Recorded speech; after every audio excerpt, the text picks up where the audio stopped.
pictures, it's very hard to get a message out of Tehran of anything other than the hardline stance. Of course, we know it's not a monolithic society, but are the more dovish factions really struggling to get their message heard at the moment?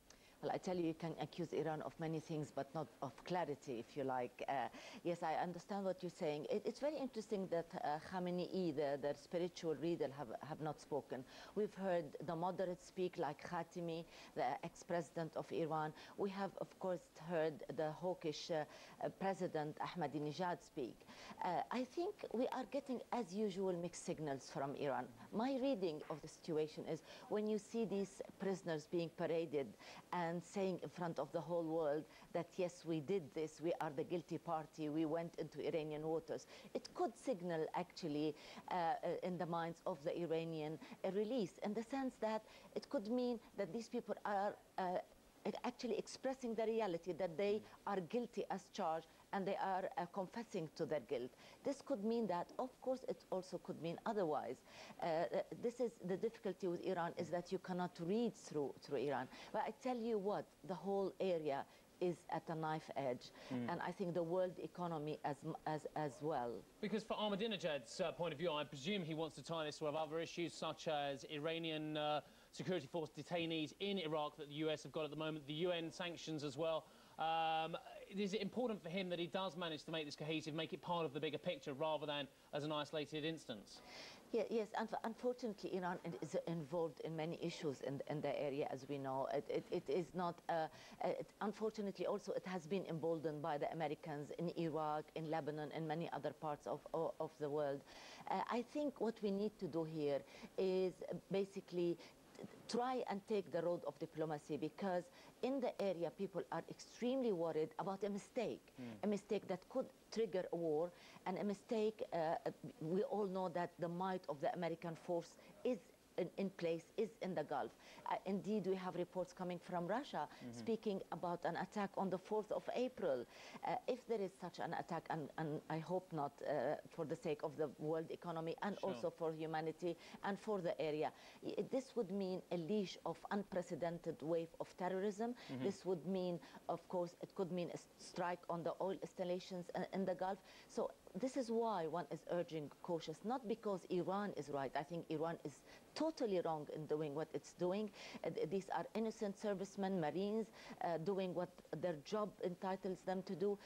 However, it is extremely difficult, I reiterate, to deal with a regime like Iran. You're not dealing only with the government as such. What about the battle for hearts and minds for other Middle Eastern states, of course, because George W. Bush trying very hard to build up more links in the region, and Ahmadinejad presumably doing the same. Who's going to be the key players in this in terms of other states? Well, it's unfortunate that Americans are seen to be the losers in the area, and it's unfortunate, again, that I tell you that it was the Americans who have emboldened the Iranians, so the Iranians seem as such now to be having the upper hand. It's very interesting today that we know that countries like Syria and Qatar have been listed by the British to help in solving this crisis. We know that there was a very successful summit last week in Riyadh, and we know that countries like moderates like Saudi Arabia who've been urging the Iranians to indeed advising them to solve this in a very rational way.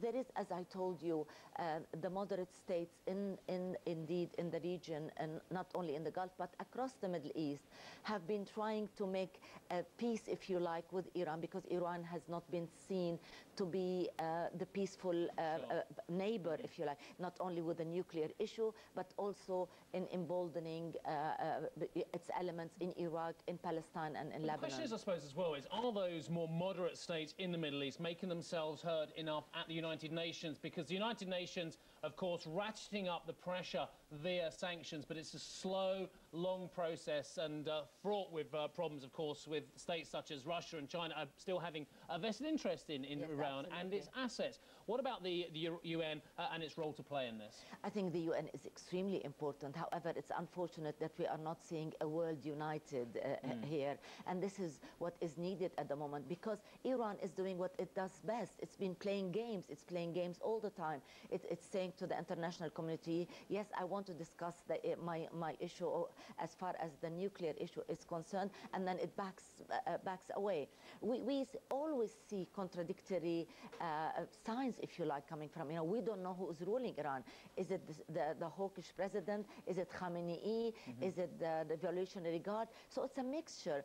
And I think at this moment, what is mostly feared is a mistake. This is why this situation is very important. And I pray that these servicemen and Marines will not turn into hostages, for example.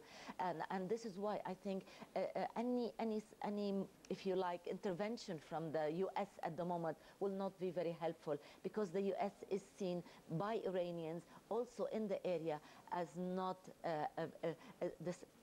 really this partner who is fair and square. It's always biased. I mean, talking of bias, is the West wrong? Is Iran actually looking at nuclear production and facilities purely for peaceful means? Have we completely missed the message, or are we actually on the right tracks on that one? Well, if you ask the best experts, they will tell you, we don't know. Some people say it is a few years away from developing a nuclear capabilities. Others believe it's at least 10 years or more. And this is where I think the difficulty lies. Nobody wants a nuclear Iran. However, people in the area, again, and I think in this very successful summit, again, in Saudi Arabia, people were saying that Iran is entitled to a peaceful nuclear capability, like everybody else. What is needed in the area is a nuclear-free Middle East, where you have, nobody has nuclear weapons, and then I think it will be fair. If you tell that Israel can have nuclear weapons while Iran doesn't, then you have this double standard issue, and this is where I think the West might lose credibility in the area. Baria, it's been a real pleasure having you.